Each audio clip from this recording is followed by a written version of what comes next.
It's interesting that you say that the conversation is changing. There does seem to be a different tone at this World Economic Forum to previously. It's almost like everyone's trying to out-subsidise each other. Whether it's subsidies or sanctions or any sort of punitive protectionist measures, I think that we've become too used to deploying these tools that should only be deployed in the most extreme circumstances, rather than it's becoming increasingly a regular option for countries to deploy protectionist, punitive economic measures, whether it's subsidies, whether it's sanctions, and by and large, I don't think that's healthy for the global economy.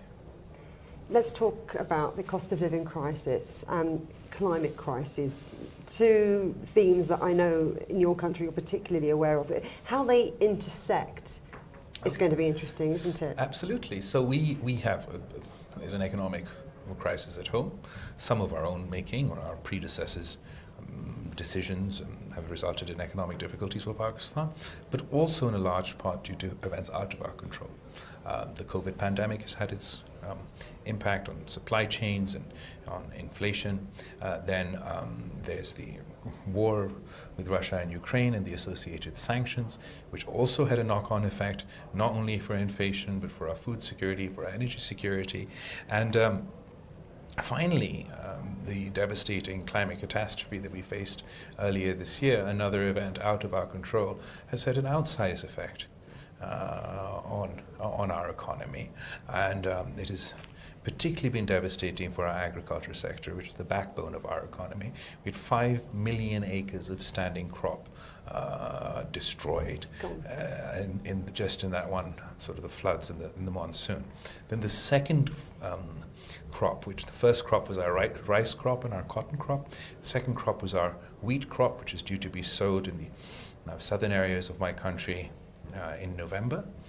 And that too, because many areas either were still flooded, or even some areas where the water had receded, they were still damp, so that crop had also been affected. So as far as inflation is concerned, food security is concerned, we do face an extremely difficult and testing economic environment, and we're not alone in this. This is something that is being experienced internationally. But I would say, given the scale of the climate catastrophe in Pakistan, our challenges are unique. Well, you've managed to secure $9 billion worth of pledges from the international community. I know that is not going to scratch the surface, but how encouraged are you that the conversation is being pushed up the agenda, and that it might be able to help other vulnerable economies around the world?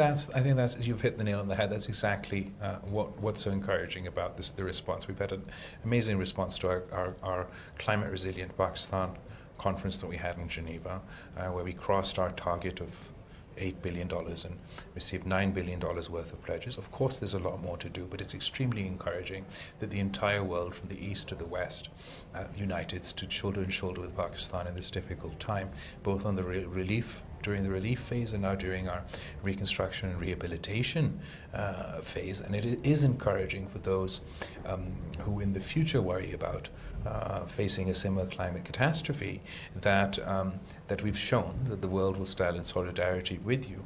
And I think it's a new concept, because in the past we focused simply on the humanitarian side, but this time we've included a development conference in order to build a resilient Pakistan, build back in a better, more green manner. And I think that is something that can serve as a model for countries in the future.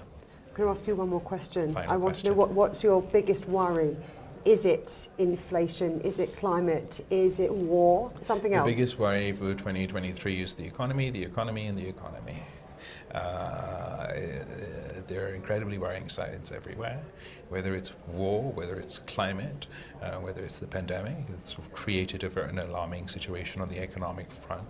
The talk with international by international financial institutions and financial experts about the potential of a recession in 2023 worries me. It's sort of the one issue that causes sleepless nights. The people of Pakistan have faced extremely difficult economic times, and I hope to be able to alleviate their problems, but we are concerned that were we to see a recession, the brunt of that would be felt by the poor people across the world.